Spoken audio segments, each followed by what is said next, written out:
अगर कोई इंसान हालात से हार मान ले तो उसकी कहानी वहीं खत्म हो जाती है, लेकिन अगर वही इंसान टूटकर भी खड़ा हो जाए तो वही कहानी इतिहास बन जाती है। ये कहानी है क्रिस गार्डनर की, एक ऐसे आदमी की जिसने गरीबी, बेघरपन, असफलता और टूटते रिश्तों के बीच भी हार नहीं मानी और दुनिया को दिखा दिया कि कभी कभी खुशी की असली कीमत दर्द चुकाकर मिलती है। साल 1981, सैन फ्रांसिस्को। क्रिस अपनी पत्नी लिंडा और छोटे बेटे क्रिस्टोफर के साथ रहता था। उसने अपनी सारी बचत एक medical machine bone density scanner में लगा दी। उसे भरोसा था कि यह मशीन अस्पतालों में आसानी से बिक जाएगी और उसकी जिंदगी बदल जाएगी। लेकिन किस्मत को कुछ और मंजूर था। ये मशीन एक्सरे मशीन से लगभग 2 गुनी महंगी थी।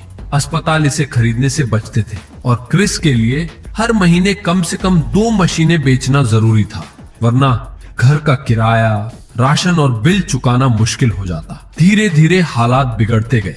2 महीने से घर का किराया नहीं दिया गया था।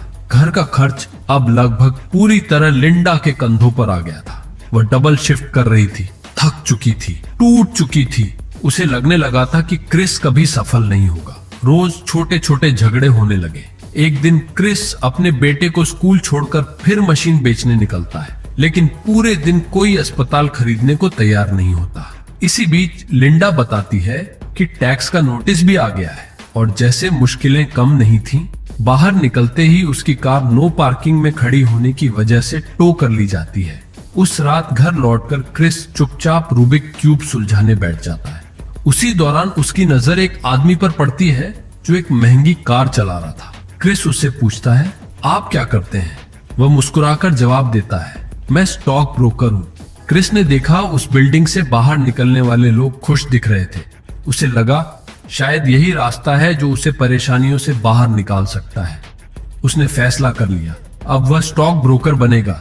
जब उसने ये बात लिंडा को बताई तो उसने उसका मजाक उड़ा दिया, क्योंकि क्रिस सिर्फ हाई स्कूल पास था। अगले दिन वह नौकरी के लिए आवेदन लेने पहुंचता है, लेकिन तभी एक सड़क कलाकार उसका स्कैनर लेकर भाग जाता है। क्रिस उसके पीछे दौड़ता है, लेकिन वह ट्रेन में बैठकर निकल जाता है। अगले दिन वह खुद जाकर कंपनी में आवेदन जमा करता है। उसी दौरान उसकी मुलाकात होती है जेट विसल से।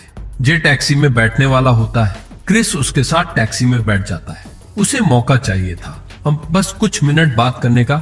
जे रास्ते में रूबिक क्यूब हल कर रहा था। क्रिस ने वह क्यूब हाथ में लिया और कुछ ही सेकंड में पूरा सुलझा दिया।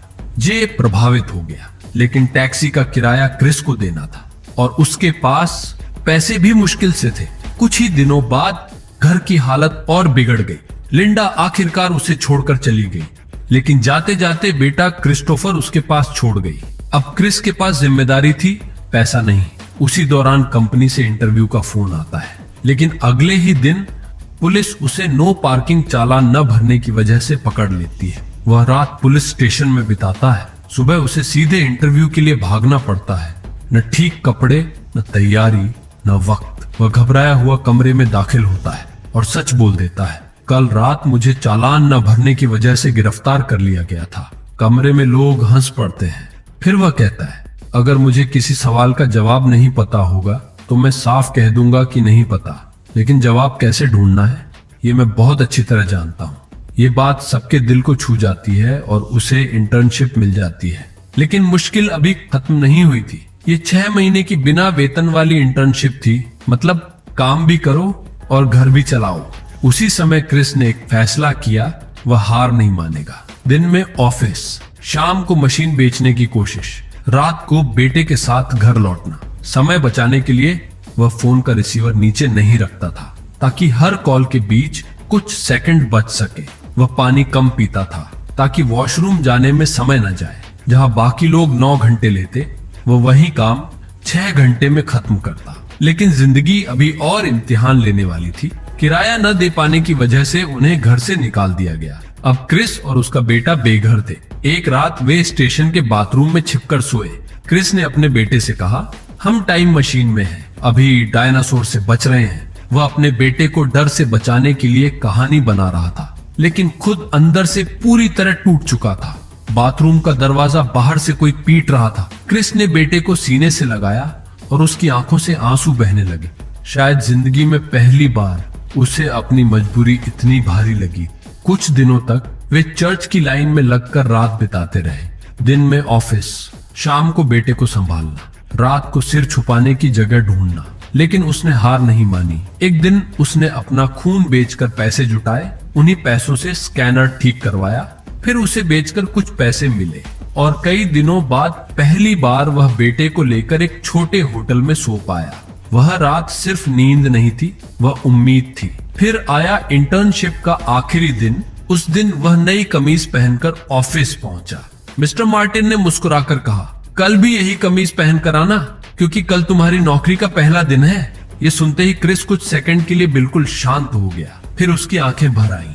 वह सड़क पर निकलता है, लोग उसके आसपास चल रहे हैं, लेकिन उस भीड़ में वह अकेला खड़ा है और पहली बार उसे महसूस होता है यही खुशी है। बाद में यही क्रिस गार्डनर एक सफल बिजनेसमैन बना। उसने अपनी $multi-million कंपनी खड़ी की, लेकिन उसकी सबसे बड़ी जीत पैसे नहीं थे, उसकी सबसे बड़ी जीत थी हालात से। आपको लगता है कि आपको मोटिवेशन की जरूरत है? मोटिवेशन पेट्रोल की तरह है, जलकर खत्म हो जाता है। आपको इंजन बदलना होगा, आपको अपनी आइडेंटिटी बदलनी होगी। लोग इंतजार कर रहे हैं कि एक दिन उनके दरवाजे पर कोई गिफ्ट आएगा, कोई जादू होगा और उनका माइंडसेट बदल जाएगा। कठोर सच ये है, ऐसा कभी नहीं होगा। आपको संघर्ष करना पड़ेगा। आपको विजुअलाइज करना होगा सपनों को नहीं, बल्कि उस कष्ट को जो रास्ते में आएगा। कहते हैं बदलाव बड़े फैसलों से नहीं, बल्कि सूक्ष्म आदतों, टाइनी हैबिट से आता है। क्या आप जानते हैं कि नासा जब अंतरिक्ष यात्रियों को चुनता है तो वह उनकी सफलताएं नहीं गिनता, वह यह देखता है कि वह अपनी असफलताओं से कैसे उभरे। वह ग्रिट यानी दृढ़ता ढूंढते हैं, टैलेंट नहीं।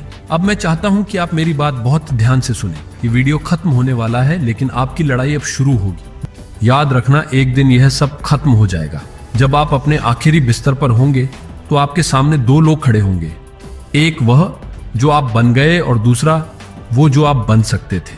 अगर इन दोनों अजनबियों के बीच बहुत बड़ा अंतर हुआ तो वह होगा असली नर्क।